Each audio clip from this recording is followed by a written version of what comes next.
Kaliwungu sudah yang masih kita tunggu kedatangannya. Ya, kemudian juga dari Kepala Desa Kumpulrejo, kemudian Kalirejo dan juga Sumberrejo. Di sini kami mohon maaf karena terlambat untuk mengikuti rapat pada hari ini karena sebelumnya ada pembukaan pelatihan juga di aula di DPR. Tetapi prinsip terkait dengan pelaksanaan pendataan atau desa cantik, desa cinta statistik ini tentunya dibutuhkan bantuan dari semua pihak, bisa tidak hanya dari Puskesmas saja atau mungkin dari Bapelitbang, Kominfo, tidak hanya dari Puskesmas saja, dari Bapelitbang saja, dari Dinas Kominfo saja, atau dari BPS saja, tetapi ini juga perlu didukung oleh semua pihak, termasuk dari pemerintah desa, masyarakat desa, kemudian juga dari pihak universitas, dari perguruan tinggi. Di sini mungkin kami dari Dispermasdes yang bisa kami bantu mungkin hanya terkait dengan kebijakan, bahwa yang namanya pendataan ini tentunya juga berkaitan dengan kebijakan di tingkat pemerintah desa, sehingga untuk pendataan ini masuk di dalam kewenangan desa di bidang pemerintahan desa, yang itu juga bisa dibiayai atau didanai dari ADD atau alokasi dana desa.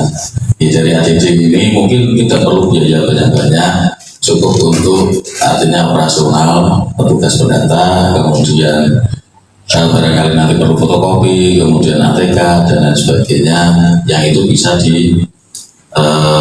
alokasikan melalui ADD di 3 desa ini.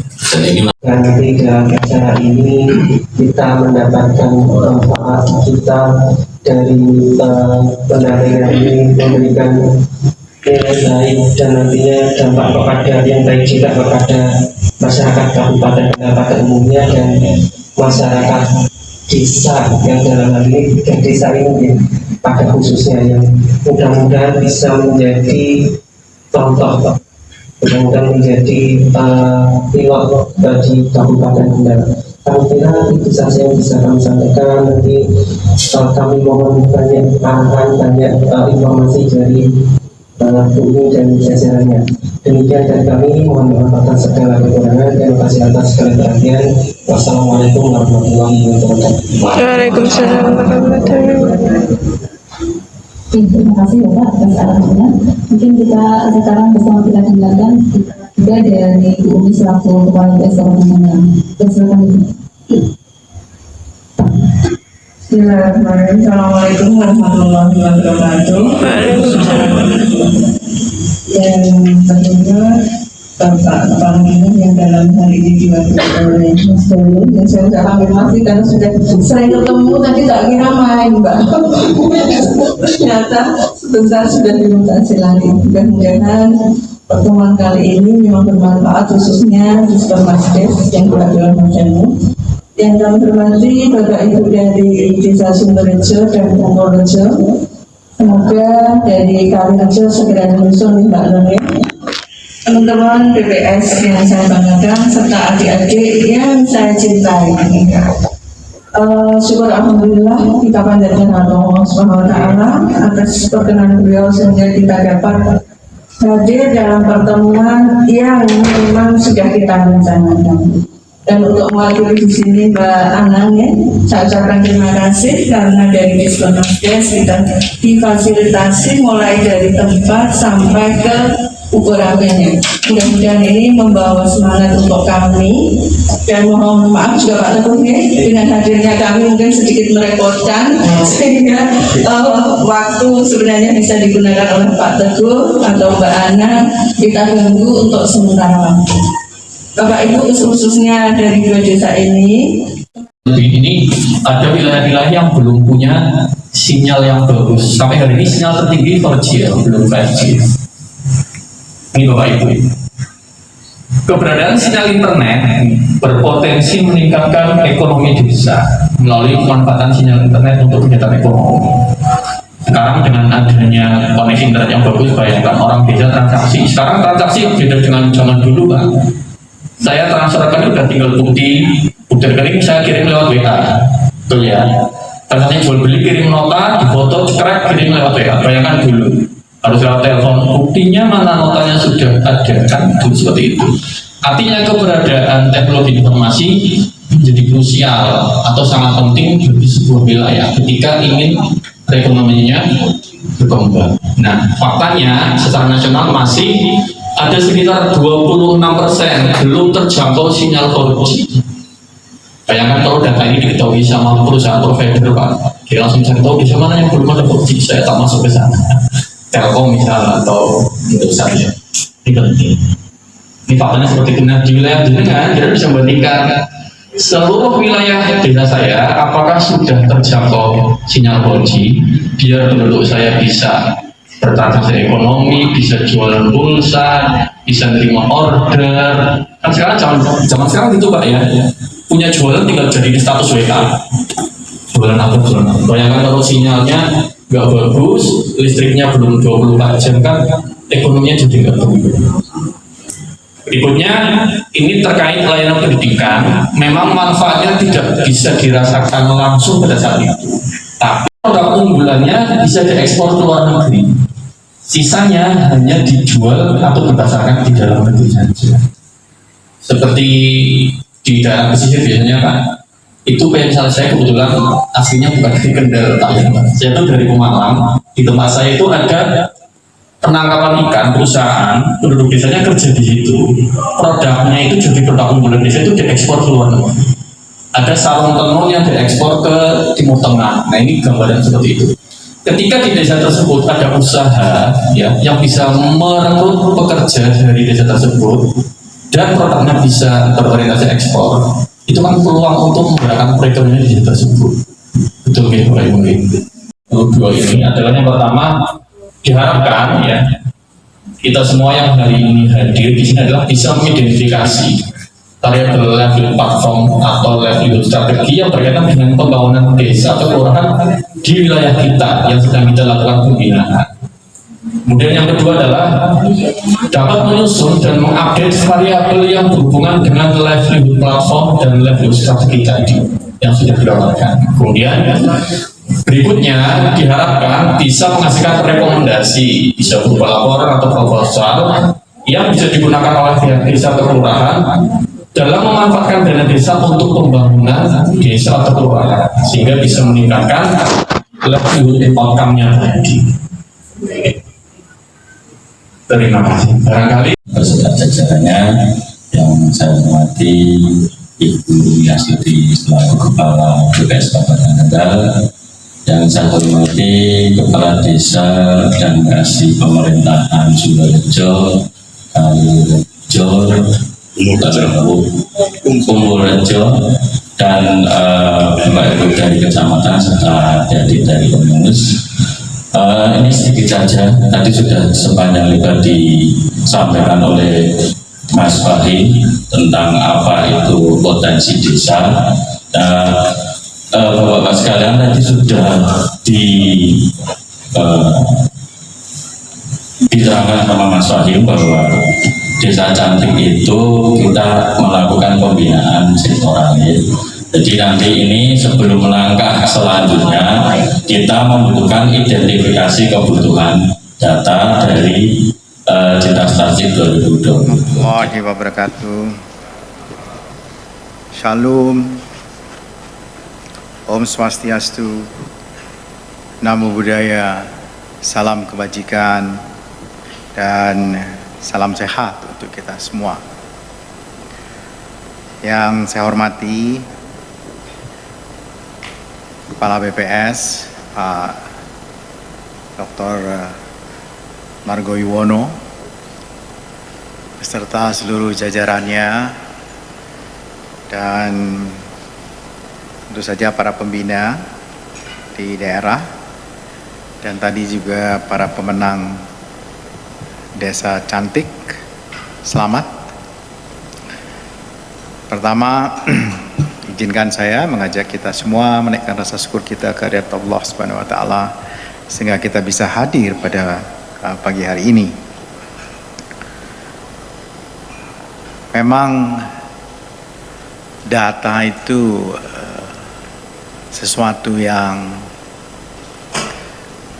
sangat penting, dan data itu memang harus dijelaskan atau mendapatkan kesempatan, mendapatkan ruang untuk dijelaskan. Dan ketika dijelaskan, ketika data itu dijelaskan, kita memerlukan kesiapan untuk mendengarkan penjelasan itu dengan lengkap.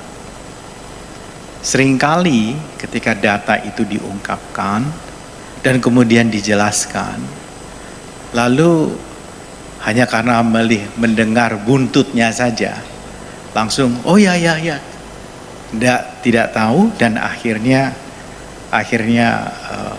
ada sesuatu yang tidak beres di kemudian hari. Satu contoh, ini joke tetapi menurut saya mengena. Ada sepasang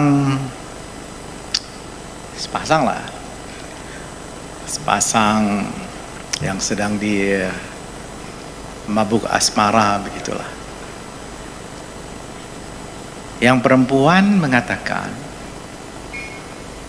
I used to be Christian. Jadi sebenarnya saya itu, kedengaran yang buat si cowok itu, I used to be Christian. Oke. Lalu cowoknya bilang, I don't care. Whatever your religion, apapun agamamu. Ya sudah. Terus si perempuan ngomong begini dalam hati,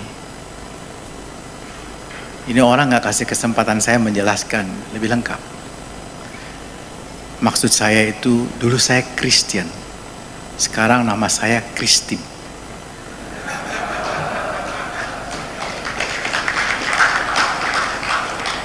Itu sebuah ungkapan, penjelasan yang sederhana, dan kita menganggap yang biasa-biasa saja.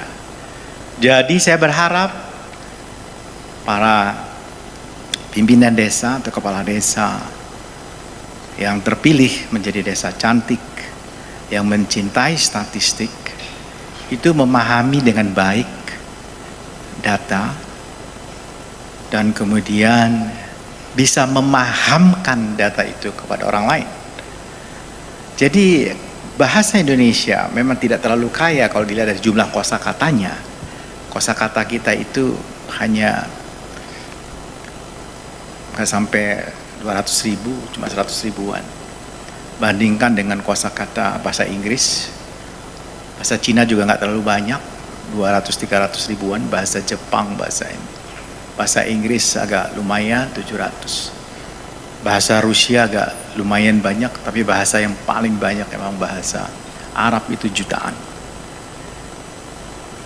Bahasa Indonesia, kosakata memahami dan memahamkan. Jadi akhiran i dan akhiran kan itu pengertiannya berbeda. Jadi kalau memahami itu adalah diarahkan kepada kita, kepada diri sendiri. Maka statistik itu yang paling penting adalah memahami dulu, baru kemudian memahamkan. Itu biasanya begitu, Pak Yono. Jadi memahami, kemudian memahamkan. Itulah metode sesungguhnya. Jadi metode itu memahami dan memahamkan. Dan jangan sampai si Kristen yang mengaku Kristen itu tidak mendapatkan peluang untuk menjelaskan dengan jujur. Ya, baik. Saya akan terus saja langsung Mengapa pentingnya statistik di tingkat desa? Jadi melakukan perencanaan dari tingkat awal di desa, kalau itu kita bisa lakukan, itu luar biasa. Sehingga perencanaan yang benar-benar berbasiskan bukti, fakta, data, itu benar-benar kita bisa peroleh. Ya, dan kemudian tentu akan dilakukan monitoring dan evaluasi. Jadi data, kalau kita ingin menyusun satu perencanaan, basis yang paling penting itu adalah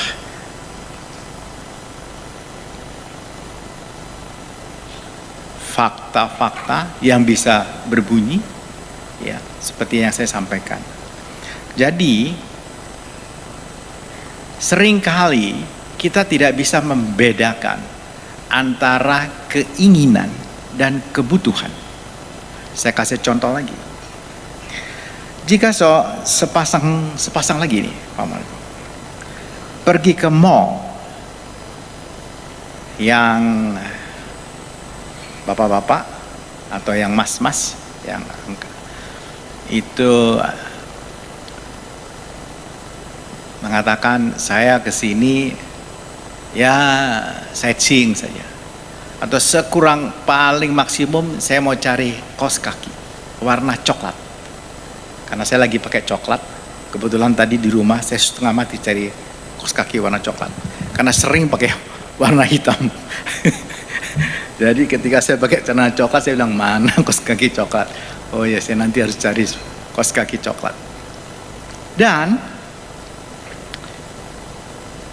sang ibu, pasangannya akan mengatakan, enggak, saya paling cari lipstik. Ketika sampai di rumah, yang ada itu adalah pertama, kaos kaki coklat itu ada. Yang kedua, lipstiknya nggak ada. Yang ada itu baju, sepatu perempuan, tas perempuan. Ya Bu Winnie ya, begitu ya. Jadi memang feminin cenderung orang mengatakan itu lebih, jadi bahasa keinginan itu adalah bahasa feminin. Kebutuhan itu adalah bahasa maskulin. Karena itu, silakan tuh. Di dalam perencanaan yang kita butuhkan adalah bahasa maskulin. Karena kalau kita menggunakan bahasa feminin, yang terjadi adalah segerombolan keinginan, serumpun keinginan, dan kita tidak punya sesuatu yang kita bisa capai dan tidak maksimal untuk dilakukan. Ini untuk supaya berbalas dengan yang tadi, berimbang kan, antara Kristin dan feminin tadi berimbang. Nah, jadi memang berbasis data itu saya rasakan sendiri, ya, saya rasakan sendiri karena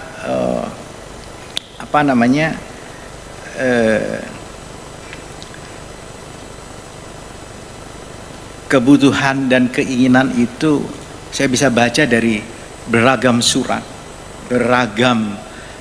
surat dari bupati, wali kota, gubernur. Ketika dikasih kesempatan bisa dapat alokasi anggaran sekian gitu, maka yang diinginkan tuh jalan ini sekian kilometer, sekian ini, semua nggak tahu mereka apa yang disebut dengan prioritas. Nah, yang menarik adalah prioritas itu bahasanya bukan bahasanya maskulin. Ya. Prioritas itu adalah bahasanya feminin. Biar seimbang lagi. Kenapa? Prioritas karena ibu-ibu kalau sudah di rumah, mereka adalah kepala rumah tangga. dan bapak-bapak itu hanya kepala keluarga yang menentukan segala sesuatu ada dan tidak ada dan belum ada dan harus diadakan, itu ibu-ibu. Dan itu berdasarkan prioritas. Itu di dalam rumah. Tapi kalau di luar rumah, jangan diberikan kebebasan itu. Ya. Jadi itu penting. Jadi priority is a must. And priority is belong to feminine. Senang kan Bu ini? Betul nggak Bu? Jadi kebijakan harus berbasis data.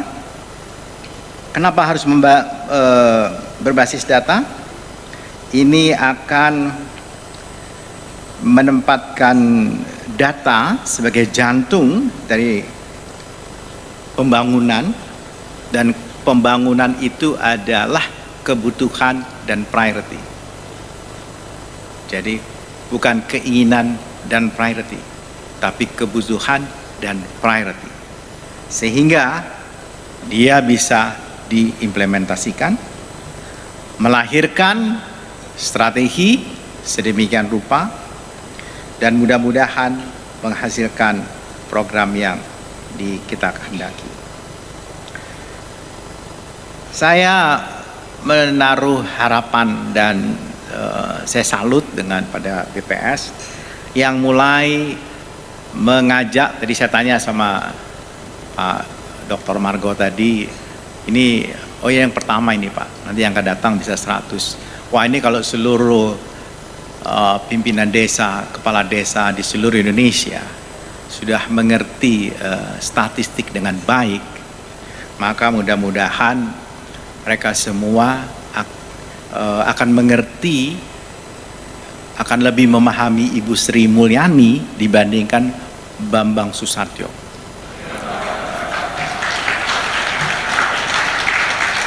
Ya kan? Ya. Padahal yang memotong anggaran itu bukan di Kementerian Keuangan.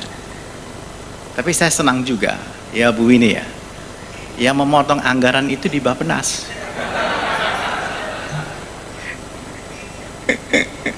Karena amplopnya itu diberi segitu, ya kan, amplopnya diberi segitu sih otomatis harus kita lakukan kan. Sedemikian rupa, yaitu tadi yang maskulin kita jauhin gitu. Tapi feminin yang penting kita ambilin, maskulin yang penting kita ambilin. Jadi kemarin waktu di Bali, saya waktu pertama kali duduk itu langsung ditembak sama Bu Sri Mulyani. Dia bilang, itu yang motong saya yang kena. Dia bilang, selama ini orang tidak tahu yang motong sebenarnya kita di Bappenas.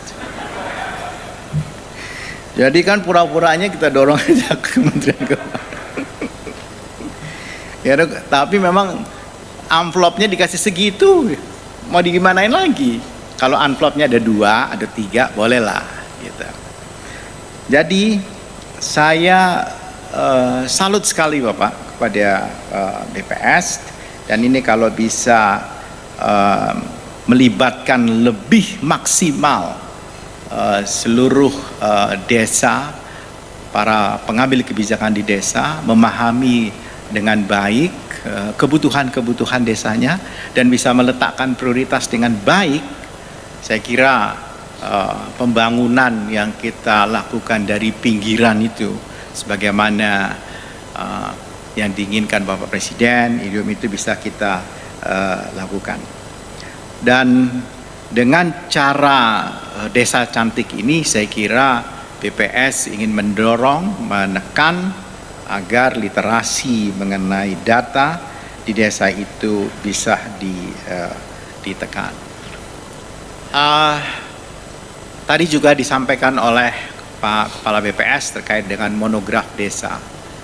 Kami di Bappenas yang memulai itu di beberapa tempat, dan monografi desa itu Sewaktu zaman saya mahasiswa, monografi desa itu ditaruh di papan tulis, ditulis pakai kapur, jumlah penduduk laki-laki, perempuan yang hari ini meninggal apa pakai, besok di stip lagi, dihapus, tambah lagi, hapus, tambah lagi.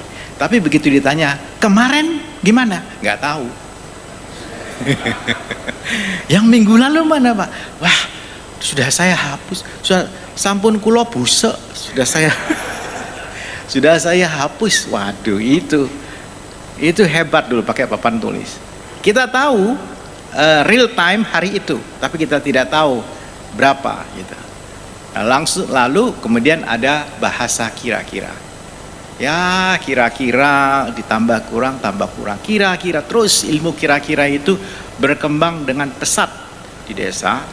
Dan sampai kemudian ilmu kira-kira itu mengalahkan statistik. Dan kira-kira itu kemudian juga menjerumuskan kita dalam hal berapa jumlah luas sawah produktif. Kira-kira ya Pak ya. Kira-kira kalau ini gini. Terus kita juga kan pakai metode apa? SIC.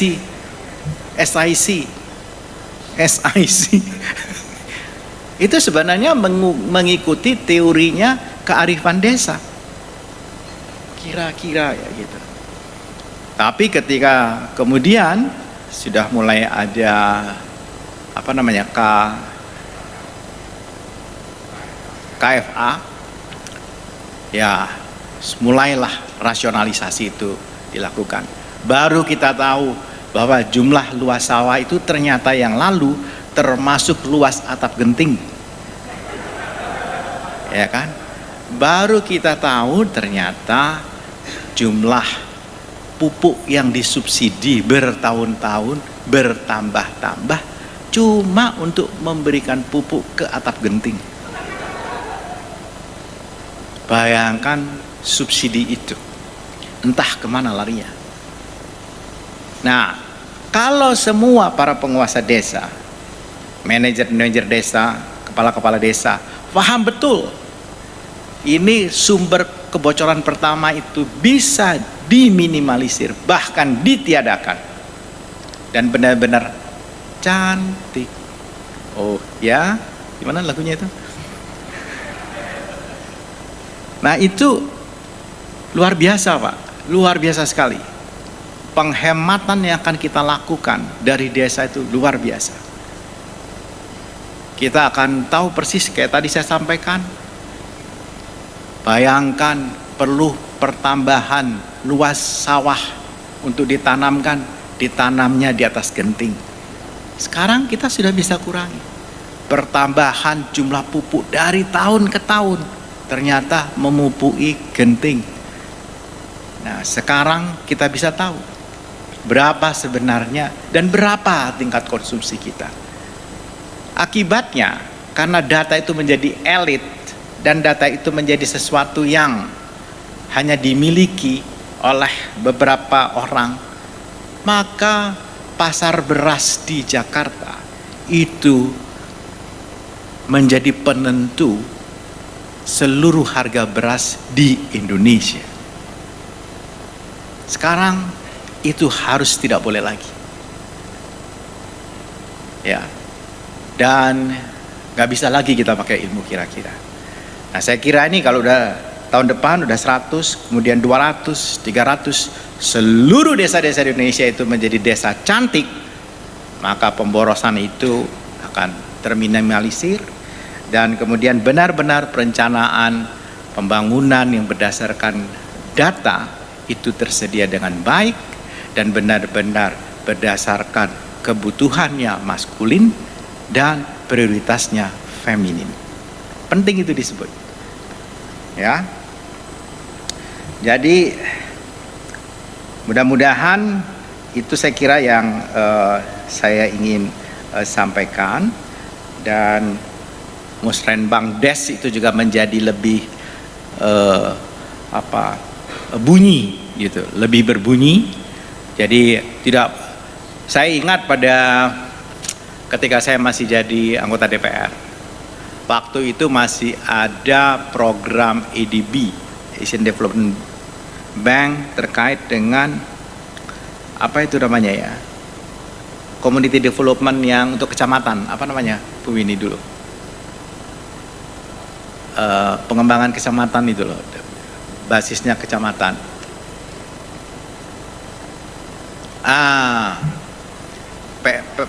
PM ya, pengembangan masyarakat di basis kecamatan ya. Nah itu kan antara desa bertanding gitu, berkompetisi. Mereka di sana mau bangun air, menyediakan air. Yang satu mau bikin jalan lingkar, jalan tembus supaya nggak jadi jalan lingkar. Siapa yang menang, maka anggarannya datang ke sana.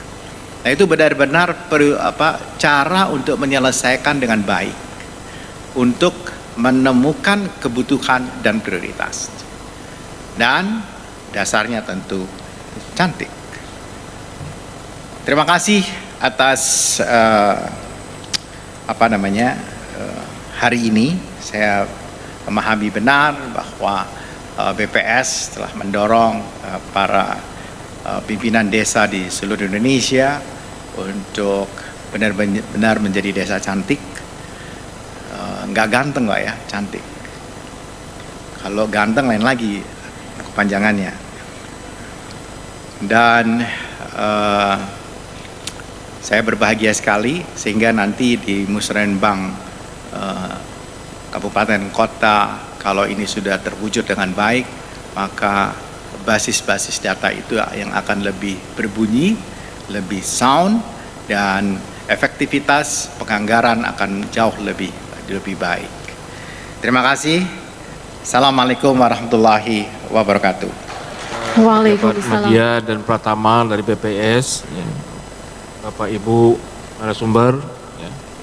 Kemudian Bapak Ibu dari desa maupun peserta Desa Cantik, ya. Maupun yang ada di sini, juga yang ada di online. Kami ingin menyampaikan beberapa hal yang menyangkut tentang mewujudkan ya kedaulatan data Indonesia yang dimulai dari desa. Lanjut. Ini. Oke, lanjut. Kita tahu bahwa Indonesia ini ya, ada visi Indonesia 2045 ya. Di antaranya adalah ada 4 pilar yang kita yang ingin ya, kita capai di tahun 2045. Lanjut. Ya, yaitu Indonesia 2045 berdaulat, maju, adil dan makmur, ya, di mana salah satu diantaranya lah pembangunan yang merata dan inklusif dari 4 pilar yang ada. Kemudian juga dari desa, lanjut ya, sumber daya manusia berkualitas, ekonomi maju, infrastruktur merata dan lain-lain yang kita mengharapkan ya di 2045 dimulai dari desa yang berdaulat, maju, adil dan makmur. Transformasi digital di Indonesia mungkin juga harus mulai dari transformasi digital di desa. Satu data Indonesia dimulai dari satu data desa. Bapak proklamator kita, ya, Bung Hatta juga pernah mengatakan bahwa Indonesia tidak akan besar karena obor di Jakarta, ya, tetapi Indonesia akan bercahaya karena lilin-lilin yang ada di desa. Selanjutnya juga di prioritas nasional, ya, ada 7 prioritas nasional yang ada di RKP 2022, maaf ya. Satu diantaranya adalah mengembangkan wilayah untuk mengurangi kesenjangan dan menjamin pemerataan. Ya. Kemudian di dalamnya kalau kita lihat lanjut, ya, bahwa kegiatan prioritas mendukung itu, ya, ada kegiatan prioritas keempat, ya, yaitu pembangunan daerah tertinggal, kawasan perbatasan, perdesaan dan transmigrasi. Ya. Disinilah diperlihatkan apa saja program-program di desa yang harus kita lakukan, seperti penguatan peran pendamping desa, ya, kemudian pengembangan produksi dan pengolahan nilai tambah, ya, pemanfaatan teknologi informasi, penguatan sistem informasi desa, dan kelembagaan. Selanjutnya saya ingin menyampaikan dari sana, ya, kita harus mulai bahwa bagaimana pentingnya satu data. Tadi Kepala BPS dan juga Pak Menteri sudah menyampaikan dengan cara mereka sendiri tentang pentingnya satu data ini. Lanjut, kita tiap hari dibombardir oleh data-data ini, ya, baik itu di media sosial maupun di dalam sebagai pengambil keputusan, ya, bahwa COVID-19 dengan keadaan kita sekarang ini sebagai permasalahan nasional, ya, menunjukkan bahwa pencegahan masih belum optimal, misalnya fasilitas kesehatan dan farmasi belum siap, ya, kapasitas tenaga kesehatan masih terbatas, manajemen respon yang tanggap belum terbangun maksimal. Ini berapa hal yang kita ambil kesimpulan dari data-data yang ada, ya. Lanjut, kemudian juga kita mendapatkan informasi bahwa pemulihan pembangunan nasional pasca COVID-19 misalnya, ya, maupun terakhir sudah ada mulai positif, ya. Tapi kebanyakan bahwa misalnya dampak pertumbuhan yang negatif, tingkat pengurangan yang naik, ya, kunjungan wisatawan yang turun misalnya, dan ini juga mempunyai bagaimana kita melakukan kebijakan mulai dari tahap 1, yaitu penguatan fasilitas kesehatan, melindungi kelompok masyarakat rentan, dan mengurangi tekanan sektor keuangan sehingga kita bisa keluar dari sana. Jadi semua data-data yang ada ini, ya, perlu kita tidak lepas dari menjadi dasar bagi kita dalam mengambil keputusan. Lanjut juga kalau kita lihat adanya kemiskinan ekstrim, ya, karena adanya dengan pandemi ini, ya, penduduk miskin ekstrim meningkat sekitar 1,3 juta, ya. Nah, kemudian kita mengusulkan strategi pengentasan kemiskinan berdasarkan kewilayahan, ya, berupa integrasi bansos, layanan dasar, ya, pemberdayaan ekonomi mencakup UMKM dan diklat-diklat vokasi. Kemudian juga, ya, lanjut, kita juga melakukan peta jalan yang harus kita lakukan sampai 2024 mengenai kemiskinan ekstrim 0%, ya, kita mengharapkan. Di 2022 misalnya kita harus menyesuaikan target bansos, ya, berdasarkan kerentanan dengan akurasi 50-60%, ya, dengan PBI JKN itu 80 juta jiwa, ya. Sembako plus itu 15,6 juta KPM, dan PKH itu 8 juta KPM mencakup 2 juta lansia dan 5.000 disabilitas. Saya ingin menggambarkan di sini bahwa setiap saat kita itu dibombardir oleh data-data, ya. Kalau kita tidak mulai dari desa, ya, ini semua kebanyakan data-data, ya, data itu akan meleset semua apa yang kita lakukan seperti yang disampaikan oleh Bapak Menteri tadi. Juga kalau kita lihat lanjut, ya, program perlindungan sosial, ya, kalau kita bandingkan ke seluruh siklus kehidupan, ya, mulai dari anak lahir sampai lanjut usia, itu banyak sekali bantuan-bantuan sosial, perlindungan sosial yang kita lakukan. Ya, ini juga harus berdasarkan data yang ada, misalnya data induk kependudukan, ya, ini salah satu acuan dari data kita untuk kebijakan-kebijakan, ya. Lanjut, ya, ini data di tahun 2019, ya, bukan 2021, dalam arti 2021 sudah hampir selesai pendataan mengenai TKS ini, tapi pada tahun tersebut, ya, di mana kita belum terpacu untuk mendapatkan data atau menjadikan data sebagai sesuatu yang penting, ya.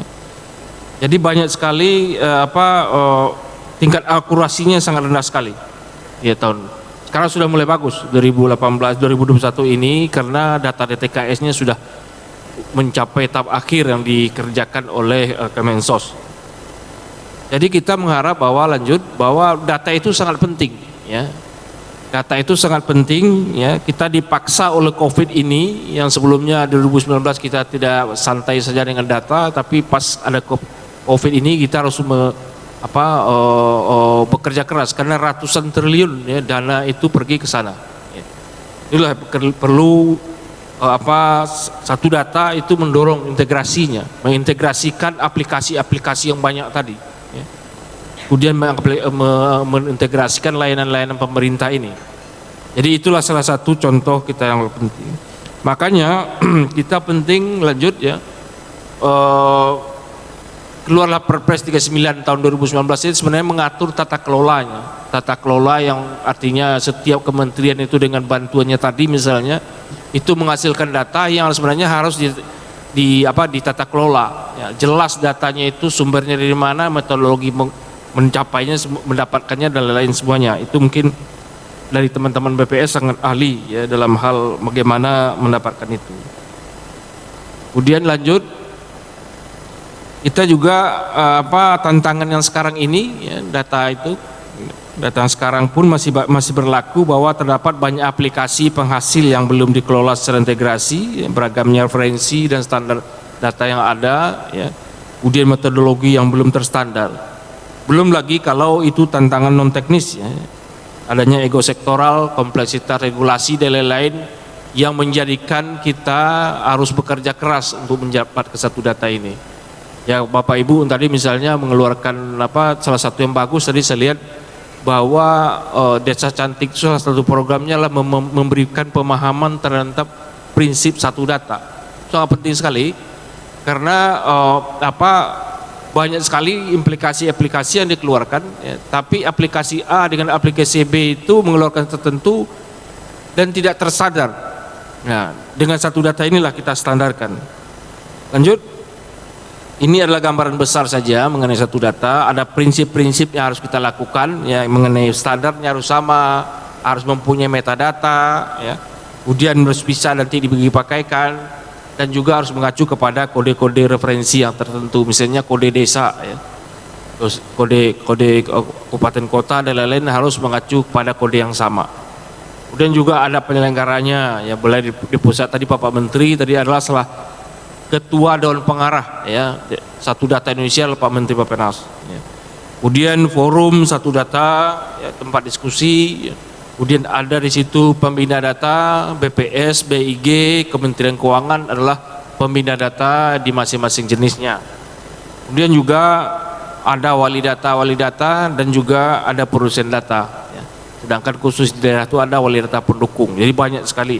Kalau dihitung-hitung ini hampir semua unit kerja yang ada di negeri ini ya, pemerintah itu adalah termasuk dalam kelembagaan Satu Data Indonesia.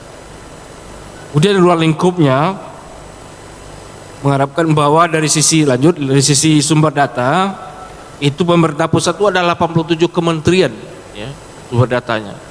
Dan ke provinsi, kabupaten kota ya bisa sekitar 500-an, 600-an ya. Jadi hampir semuanya termasuk umum. Jadi data yang sumbernya itu banyak sekali. Kemudian ada prinsip-prinsip data yang harus kita pegang tadi ya, standar, metadata, interoperabilitas dan kode referensi. Kemudian ada pembinaannya dan ada data-data yang akan kita inginkan. Jadi ada supply data, ada demand terhadap data. Demand terhadap data itu adalah data prioritas ya.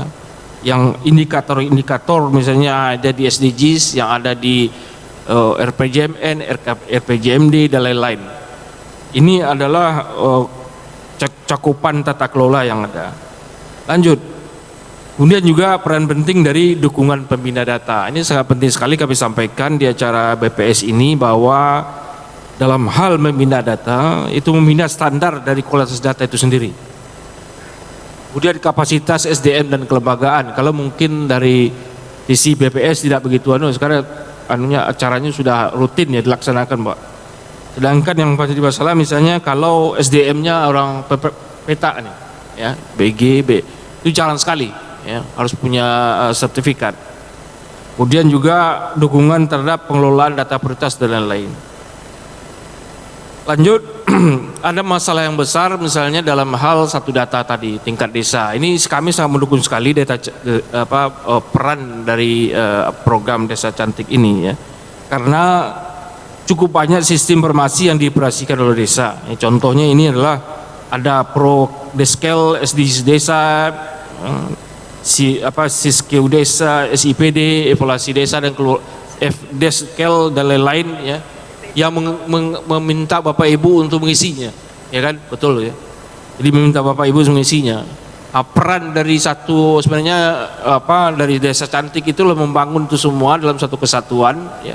Sekali saja cukup mengisinya, ya. Sekali aja cukup bisa mengisi yang lain. Itu yang kita kembangkan. Tapi dari sisi dari sisi satu data, yang penting itu adalah data itu tata kelolanya harus jelas. Jadi Bapak Ibu, data yang Bapak Ibu input ke dalam dalam sistem itu harus terstandar.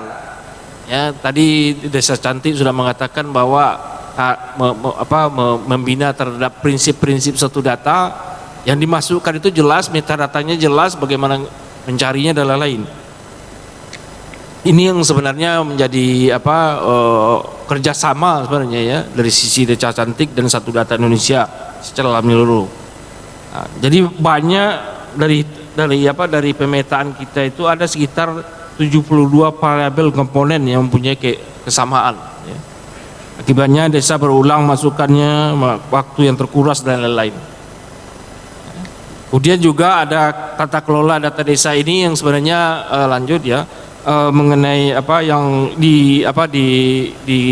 dipenuhi dalam program Desa Cantik ini adalah bagaimana memperkuat manajemen kualitas data dan bagaimana memperkuat sumber daya manusia. Ini sangat, kami dari Satu Data Indonesia sangat mendukung sekali, ya, mengenai pelaksanaan Desa Cantik ini. Kemudian urgensi satu desa, ya, urgensi satu data desa, lanjut, ya. Kita punya banyak sekali, ya. Salah satu pendekatan yang dilakukan di Satu Data Indonesia itu membuat tematik-tematik, ya, tematik-tematik tentang data ini, ya. Misal contoh, kita sudah punya diantaranya Satu Data Bencana Indonesia, ya, dalam tahap penerapan. Kemudian integrasi data bantuan pemerintah, bantuan sosial, kita juga ada tematiknya juga. Satu Data Vaksin, ya, Satu Data Kriminal Indonesia dan lain-lain yang kita masukkan ke dalam integrated data governance. Jadi tata kelolanya harus kita lakukan. Jadi Satu Data ini sangat penting dilaksanakan karena karena ketelitian yang tinggi, ya, karena dia sudah tempat yang paling detail melakukannya. Kemudian belum adanya standar tata kelola ini sangat penting untuk bisa dilaksanakan, yang sudah dilakukan oleh Desa Cantik, ya. Kemudian pengoperasian aplikasi di level kelurahan yang harus kita lakukan. Jadi kita mengharapkan, ya tadi di awal sudah katakan bahwa satu data itu kedaulatan data itu mulai sebenarnya berawal dari desa. Selanjutnya juga kita melakukan bagaimana peluang data desa secara kolaboratif, ya. Jadi aplikasi yang dioperasikan tadi, ya, sebaiknya jadi tantangan yang diintegrasikan, ya, menjadi tantangan kita, ya. Kita mengharapkan nanti perlu mengerti tentang standar dan manajemen data. Kemudian berbagai prakarsa, ya, yang kita lakukan ini, ya, bisa dilakukan nanti bagaimana dalam lingkup SPWE, ya, dibangun aplikasi yang bisa menyatukan, ya, semua aplikasi-aplikasi yang ada di satu. Jadi kita mengharapkan framework, ya, kerja kolaborasi, lanjut, ya. Framework kolaborasi data desa, ya, bagaimana kita mengambil data desa, aplikasi keuangan desa, pemerintahan desa dimasukkan ke dalam suatu sistem, ya, berkolaborasi prakarsa strategis, ya, yang pengelolaannya itu berdasarkan dalam prinsip-prinsip Satu Data Indonesia, ya. Selanjutnya yang terakhir adalah mengenai program progres yang kita lakukan di dalam bagaimana kita Satu Data Indonesia ini wajahnya itu ada di portal, ya. Bapak Ibu bisa melihat di portal Satu Data yang sekarang sebenarnya sedang kita kembangkan, yang kita mengharapkan akhir tahun ini kita launching yang versi terbaru, ya. Tapi kita sudah melakukan beberapa integrasi, ya, lanjut, yaitu dari statistik, ya, kita sudah melakukan integrasi dengan sistem portal BPS, ya, spasial portal spasial JIGN, kemudian juga Kemenkyu, dan juga dengan beberapa portal-portal yang ada di sektor, ya, baik itu di kementerian, lembaga maupun ada di daerah. Contohnya adalah kita juga sudah melakukan lanjut mengenai topologi integrasi antara JIGN dan JIGN itu Jaringan Informasi Geospasial Nasional. Jadi jaringan yang dikelola oleh BIG dengan SDI, sehingga nanti data itu sudah bisa sekarang diakses. Ya, JIGN itu sudah bisa diakses di portal Satu Data. Bapak Ibu bisa lihat terus lanjut contoh mengenai kita sudah melakukan. Jadi data itu bisa diambil dari mana. Kita mengharapkan ya, portal Satu Data ini nanti menjadi ultimate source of information semuanya. Jadi apapun nanti Bapak butuhkan data mengenai pembangunan yang sudah melalui standar prinsip-prinsip tadi bisa di-download. Kita mengharapkan seperti itu nanti. Mungkin itu yang bisa saya sampaikan Bapak Ibu semua. Ya, nanti mungkin bahannya bisa dibagikan bersama oleh panitia. Demikian, assalamualaikum warahmatullahi wabarakatuh. Waalaikumsalam. Kita berikan aplaus kepada Pak Okto Riyaldi. Terima kasih Pak Okto telah memanage waktunya dengan dalam acara untuk penganugerahan buat bagi desa cantik. Bapak Ibu sekalian, terkait dengan kebijakan-kebijakan dari pemerintahan desa khususnya saya dari Kementerian Dalam Negeri, Bapak Ibu sekalian, mungkin tidak asing lagi bagi Bapak Ibu kepala desa yang sudah hadir di sini. Ini ada 10 kepala desa, 9 kepala desa dan 1 kelurahan ya. Nah, tidak asing lagi tadi yang mungkin disampaikan oleh Pak Okto, ada Prodeskel, kemudian EPD, kemudian Siskudes, itu tidak asing lagi karena itulah bagian dari pembinaan dari kita Kementerian Dalam Negeri, khususnya Direktorat Jenderal Bina Pemerintahan Desa.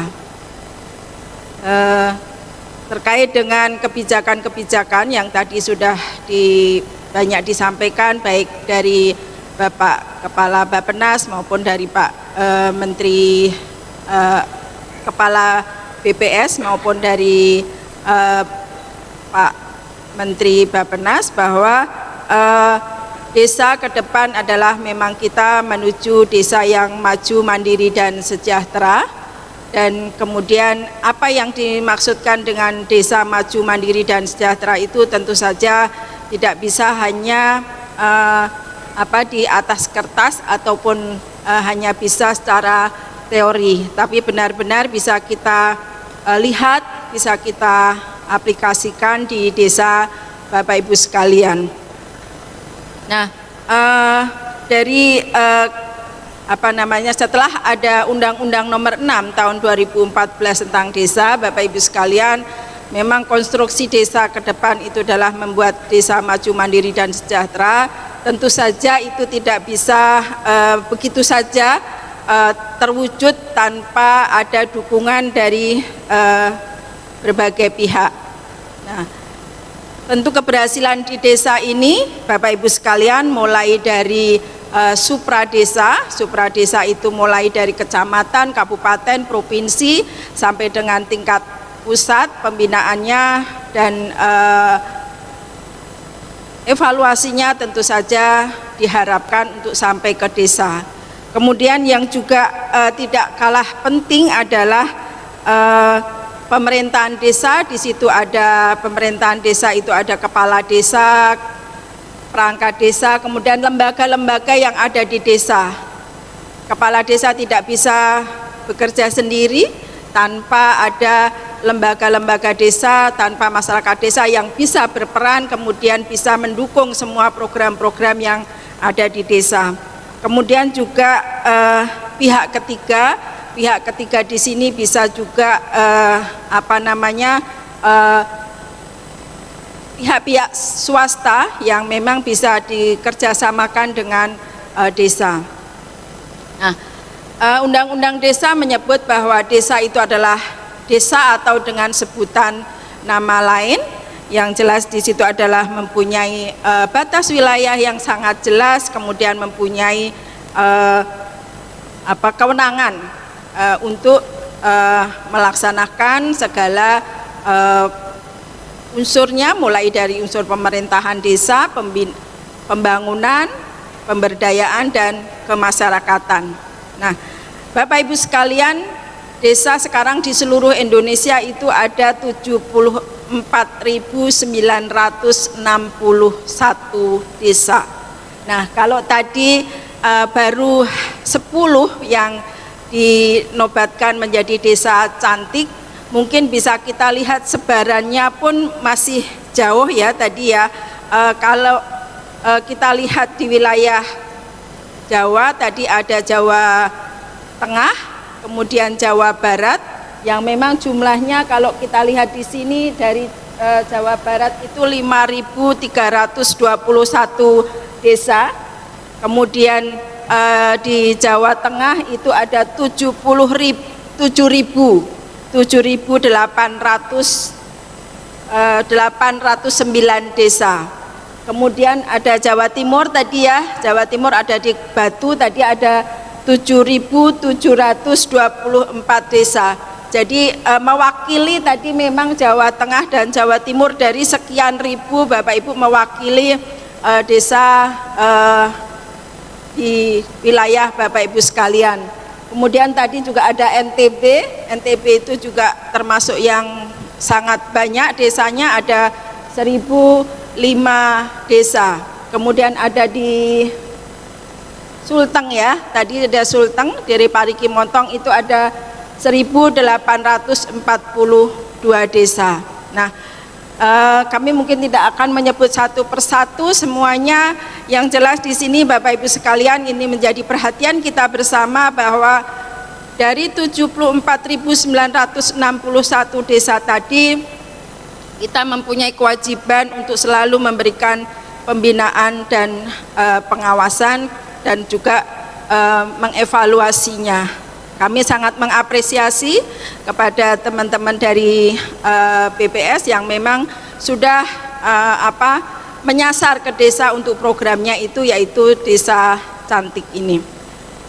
Kemudian terkait dengan kebijakan lain yang memang ada di desa, terkait dengan apa program-program yang memang harus dilaksanakan di desa, itu tentu saja kita tidak bisa lepas dari kewenangan yang ada di desa. Di dalam Undang-Undang Nomor 6 Tahun 2014 tentang desa, ada 4 kewenangan yang ada di situ yang diatur, yaitu kewenangan berdasarkan asal-usul, kemudian kewenangan berskala lokal desa, kewenangan yang ditugaskan, dan kewenangan lain. Nah, dari 4 kewenangan tadi Bapak Ibu sekalian, mungkin kalau terkait dengan data tadi, mungkin kita masuk di sini, bisa juga masuk di dalam memang menjadi kewajiban desa itu di skala lokal desa, tetapi juga kalau itu menjadi penugasan terkait mungkin tadi pendataan yang memang ditugaskan dari lintas sektor, mungkin itu juga bisa menjadi kewenangan yang ditugaskan. Nah, ini nanti bisa kita lihat lagi kalau dari masing-masing kabupaten, yang jelas itu ada perbub kewenangan yang mengatur di situ. Mana yang itu mengatur kewenangan berskala lokal desa, mana juga kewenangan yang ditugaskan, masing-masing mempunyai implikasi terkait dengan anggaran. Kalau terkait dengan kewenangan yang berdasarkan asal-usul dan kewenangan berskala lokal desa, tentu saja itu dapat dibiayai dengan APBDes. Tetapi kalau itu kewenangannya adalah kewenangan penugasan, baik itu mulai dari kementerian dari pusat maupun dari provinsi dan kabupaten, penganggarannya adalah dari yang memberi tugas. Jadi lebih gampangnya mungkin kalau itu menjadi kewenangan berdasarkan hak asal-usul maupun kewenangan berskala lokal desa, desa berhak mengatur dan mengurus. Mengaturnya bisa dengan perdes dan mengurusnya adalah dengan anggarannya tersendiri. Nah, kalau penugasan itu adalah desa hanya melaksanakan atau mengurusnya saja, tapi desa tidak berhak untuk penganggarannya. Ini mungkin yang perlu ada pembatasan, dan memang harus ada teman-teman di desa supaya nanti di dalam pelaksanaan anggarannya pun tidak menjadi permasalahan. Nah, kemudian Bapak Ibu sekalian terkait dengan Desa Cantik tadi ya, kami sangat mendukung sekali dari Ditjen Bina Pemdes. Yang jelas kita juga mulai dari 2007, 2008 dan mungkin setelah ada undang-undang kita sudah mulai ada prodeskel sejak Permendagri nomor 12 tahun 2007 terkait dengan pengisian data profil desa dan kelurahan, dan itu menjadi satu-satunya acuan sampai dengan sekarang ini untuk kita melaksanakan lomba desa dan kelurahan. Nah, salah satunya mungkin Desa Kutuh itu tadi yang Bapak sudah Pak Perbekel ya, Pak Perbekel tadi sudah menyampaikan bahwa menjadi juara desa itu tahun 2017. Kalau nggak salah perbekelnya sudah meninggal ya. Nah, Bapak penerusnya, oh ya PAW-nya. Ya, selamat Pak. Kemarin kita mendapatkan kabar soalnya Pak Perbekel yang Desa Kutuh meninggal, kemudian ada PAW-nya.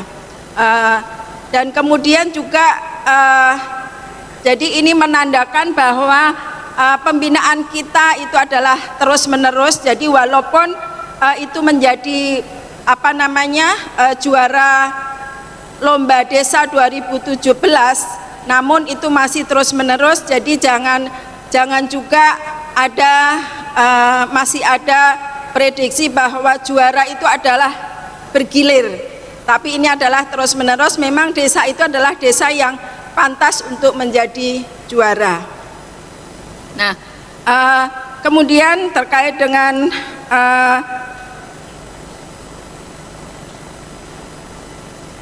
aplikasi-aplikasi yang memang sudah ada di dalam pembinaan kita, mulai dari Prodeskel, mungkin EPD, itu semuanya ada regulasinya, mulai dari Permendagri 12 dan kemudian Permendagri 81. Untuk evaluasi perkembangan desa pun ini sangat kita butuhkan, karena kita jadi akan tahu bahwa kalau semua data itu diisi, kemudian ada outputnya, kemudian itu ada kriteria desanya, desa maju dan desa berkembang. Nah, yang ada implikasinya juga nanti, apakah desa itu yang misalnya kurang berkembang, itu tentu saja terkait dengan mau ada pemekaran pun, pemekaran desa atau pembentukan desa baru, itu mungkin masih perlu ada evaluasinya. Nah, kemudian terkait dengan program yang memang ada di dalam Desa Cantik ini, mulai dari tadi saya juga tertarik apa yang disampaikan oleh Bapak Menteri tadi, bahwa ada monografi desa. Memang ini juga menjadi pembinaan kita, dan terkait dengan monografi desa itu pun juga sudah ada juga kita pencatatannya itu di dalam buku administrasi desa, mulai dari aset desanya, kemudian jumlah penduduk dan lain sebagainya. Nah, saya juga sangat setuju tadi apa yang dikatakan oleh Pak Okto, bahwa semua data itu memang berawal dari desa. Kalau di desa datanya itu sudah firm, sudah bagus, tentu saja sampai ke pusat pun untuk pengambilan kebijakan ini akan tepat sekali.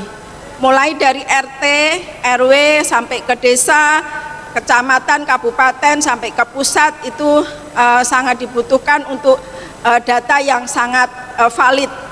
Jangan sampai ada lagi sekarang ini yang nanti sebentar di 2024 misalnya nanti akan ada pemilihan presiden, ada lagi data yang muncul pemilih yang sudah meninggal, kemudian pemilih yang sudah pindah masih juga ada di desa tersebut. Ini yang kita hindari. Maka teman-teman kepala desa sebenarnya untuk data ini mulai dari orang lahir, meninggal, pindah, datang, itu sebenarnya harusnya sudah tercatat di dalam data buku data penduduk.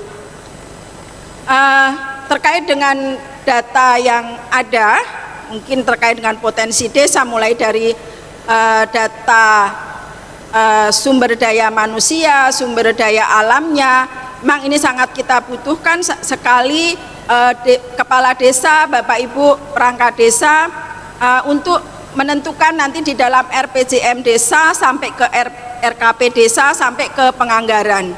Karena kalau di dalam RPJM desa dan kemudian RKP desanya itu tidak nyambung, mulai tidak disinkronkan, ada data mulai data SDM-nya, SDA-nya, itu pun nanti di dalam penganggarannya itu yang harus sangat kita berhati-hati, karena ini menyangkut dengan pengelolaan keuangan desa. Harus ada sinkronisasi mulai dari penyusunan RPJM desa, RKP desa sampai ke APBDes. 5 menit lagi, ya. Ibu Yayu. Terkait dengan itu Bapak Ibu sekalian, tadi sekali lagi terkait dengan data ini sangat dibutuhkan, baik di tingkat desa terutama, karena ini nanti desa awalnya yang sumber utamanya memang desa, yang punya penduduk itu adalah desa, yang punya yang data terkait dengan kematian, kelahir, pindah dan lain sebagainya itu memang berawal dari desa. Maka dari itu kami mohon nanti mudah-mudahan nanti program terkait dengan desa cantik itu bisa menyebar atau berkembang lagi ke semua desa, walaupun tidak ke seluruhnya 74.961 desa, paling tidak mungkin setiap provinsi bisa mewakili itu semua. Itu saja Bapak Ibu yang bisa saya sampaikan. Oh ya, satu lagi Bapak Ibu, terkait dengan data ini yang sangat menjadi PR kita sekarang ini dari Kementerian Dalam Negeri masih merasa merasa tidak pas, karena sebenarnya untuk pengalokasian dana desa itu ada 4 indikator, yaitu jumlah penduduk, luas wilayah, tingkat kesulitan geografis, dan tingkat kemiskinan.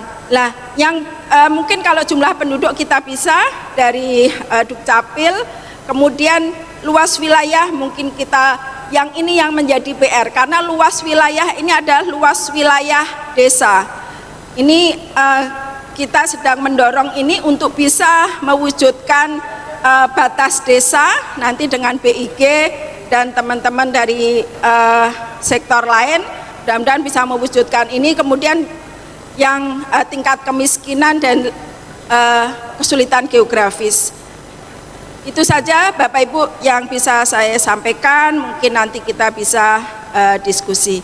Terima kasih, mudah-mudahan bisa bermanfaat. Wabillahi taufiq wal hidayah. Wassalamualaikum warahmatullahi wabarakatuh. Waalaikumsalam warahmatullahi wabarakatuh. Berikan aplaus pada Ibu Yayu. Terima kasih Ibu Yayu, waktunya hampir sama dengan Pak Okto tadi. Ya, 17 menit lebih sedikit gitu ya. Bagus sekali. Selanjutnya pembicara yang ketiga, kami berikan kesempatan kepada Pak Jeffrey dengan judul yang akan disampaikan adalah kebijakan pelayanan publik. Tempat kami persilakan Pak dan waktu. Panitia, mohon bisa diganti mic atau off the mic. Bisa disemprot. Tolong panitia bisa mic-nya di covernya. Oh, udah.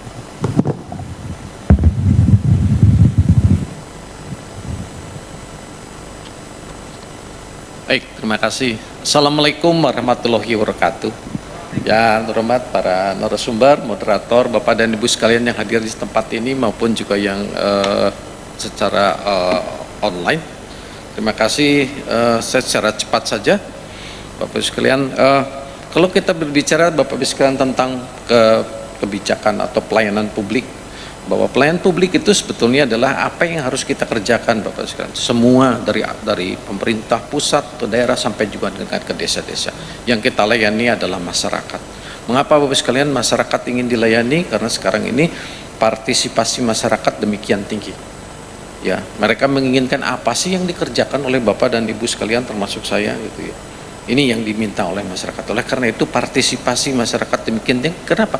Karena mereka satu harus membayar pajak. Bapak dan Ibu sekalian juga dibayar oleh termasuk saya dibayar dari pajak negara. Nah, inilah Bapak sekalian peran-peran itu. Nah, Bapak sekalian, kita bisa melihat bahwa ujung apa yang dilakukan oleh Bapak dan Ibu sekalian, terutama dari kepala desa dan beserta perangkatnya adalah apa? Untuk melayani masyarakat, gitu. Ya. Sebetulnya sederhana sekali Bapak sekalian kalau kita lihat dari definisi tentang pelayanan publik itu. Jadi sederhana, jadi Bapak sekalian adalah kegiatan untuk pemenuhan ya warga masyarakat, Bapak sekalian ya. Dari warga masyarakat terkait apa sederhananya? Barang, jasa dan administrasi.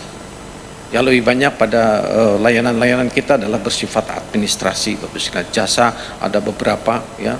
Ini cukup banyak. Nah, Bapak sekalian, kalau kita melihat juga dari visi misinya Presiden, ya ada beberapa hal bahwa di mana peran-peran yang dijalankan oleh kita Bapak sekalian itu adalah terutama bagaimana kita harus mengelola pemerintahan yang bersih, efektif dan terpercaya, juga sinergi di antara pemerintah daerah termasuk juga termasuk ke perangkat desa dan selanjutnya. Nah, Bapak sekalian, saya kira kita bisa melihat peran-peran dari kementerian kami Bapak sekalian ya, salah satu adalah membuat kebijakan pelayanan publik itu bagaimana ya, termasuk salah satunya adalah kami juga nanti membuat pemeringkatan tentang kinerja dari pelayanan publik itu sendiri. Nah, apa saja Bapak sekalian program-program yang kami lakukan? Salah satunya adalah bagaimana Bapak sekalian tadi sudah disampaikan, bagaimana pentingnya Bapak sekalian adalah sistem informasi tentang pelayanan publik, yaitu basisnya SPBE, sistem pemerintahan berbasis elektronik. Nah, Bapak sekalian, dalam pemerintahan 4.0 di mana teknologi informasi komunikasi menjadi sangat penting. Nah, tentunya Bapak sekalian, kalau kita berbicara TIK, data ini menjadi sangat penting. Ya. Nah, tentunya Bapak sekalian, data yang bagaimana? Data yang kita percaya. Oleh karena itu Bapak sekalian, satu-satunya di Indonesia adalah BPS yang menggunakan ini. Nah, oleh karena itu Bapak sekalian, data ini menjadi sangat seksi. Apalagi sangat menarik nih Pak Moderator, Bapak dan Ibu sekalian, ketika ini menjadi komoditi gitu, apalagi komoditi politik ya Pak. Terutama kaitan-kaitan dengan misalnya kalau pilkada, pilpres, apalagi desa tertinggal dan sebagainya, semua mengaku sebagai desa tertinggal, apalagi terkait dengan ada bantuan anggaran. Kemarin kita bisa mendengar ada isu tentang desa fiktif misalnya.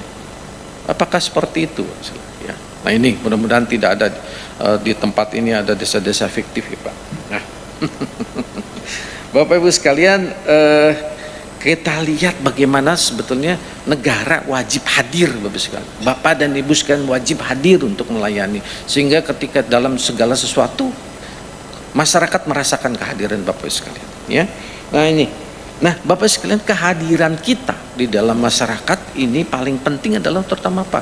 Memberikan rasa percaya. Nah, Bapak sekalian, rasa percaya ini sangat mahal harganya Bapak sekalian ya. Nah, dengan rasa percaya ini adalah untuk memenuhi harapan dan tuntutan atau keinginan apa yang dirasakan oleh masyarakat. Nah, Bapak sekalian, untuk itu Bapak sekalian, di dalam Undang-Undang 25 kita bisa melihat bagaimana hubungan antara penyelenggara dengan masyarakat. Bapak Pak Kades beserta perangkatnya bagaimana berhubungan dengan masyarakatnya. Nah, ini Bapak sekalian, ada contoh baik Bapak sekalian, maaf, ada dari Banyuwangi ya Pak ya. Nah, Bapak sekalian bisa contoh, bisa lihat bagaimana sistem yang diselenggarakan oleh Kabupaten Banyuwangi itu berupa collaborative governance. Ya.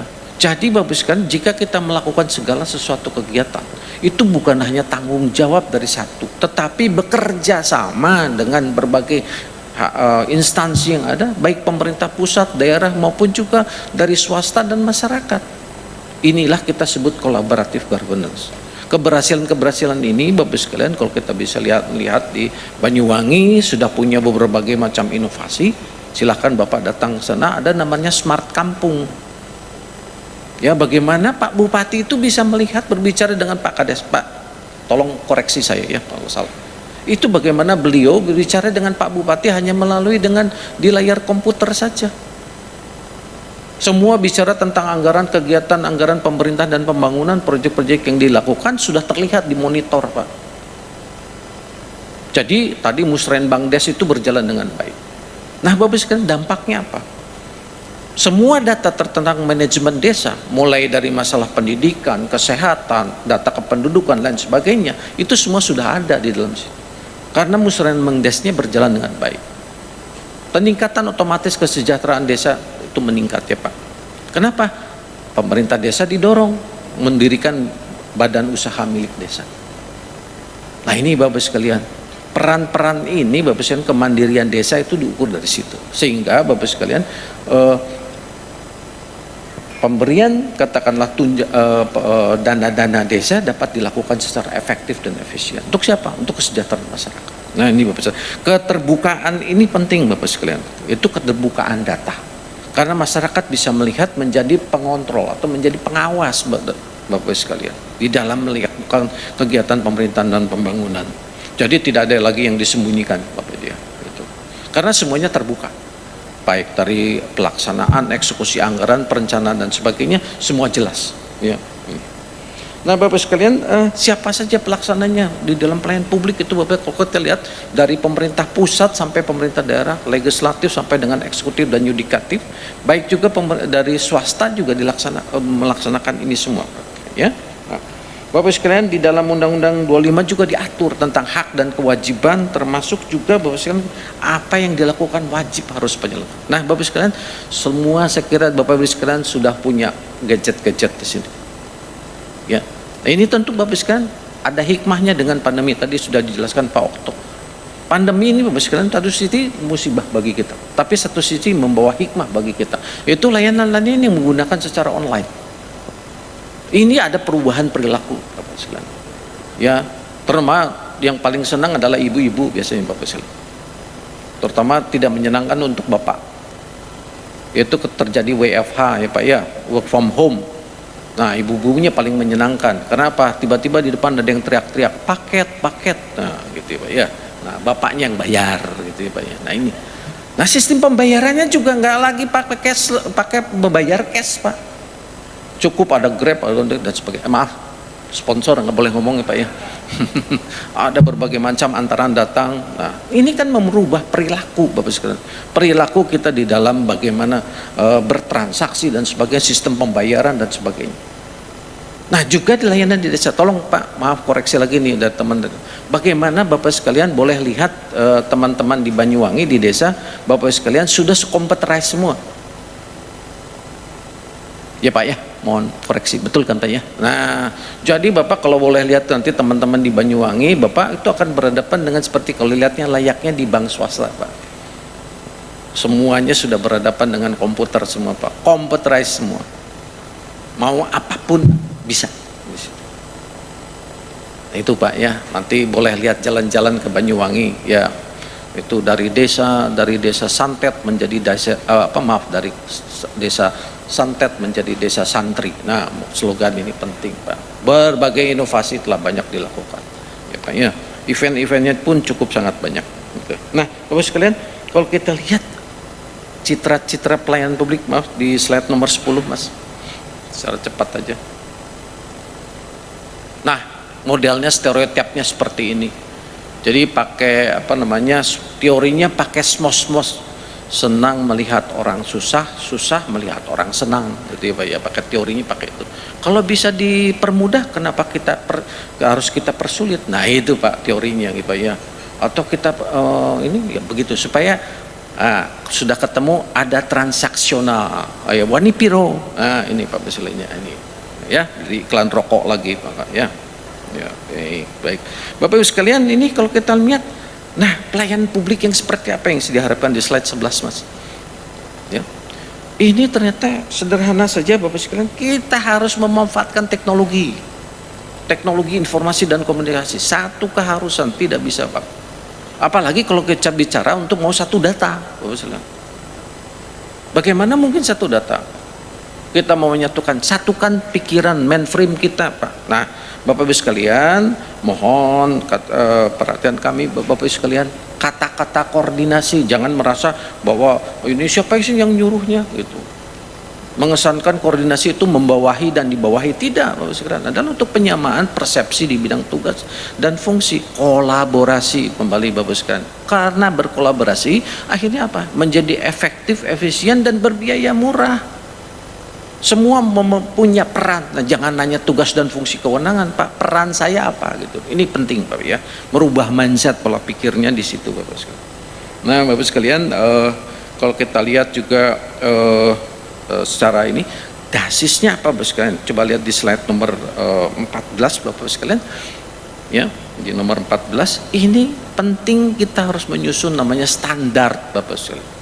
Standar pelayanan itu harus diukur, jangan hanya karena Pak Kades pergi gitu, Pak ini nggak bisa ditandatangani karena Pak Kadesnya nggak ada pergi gitu.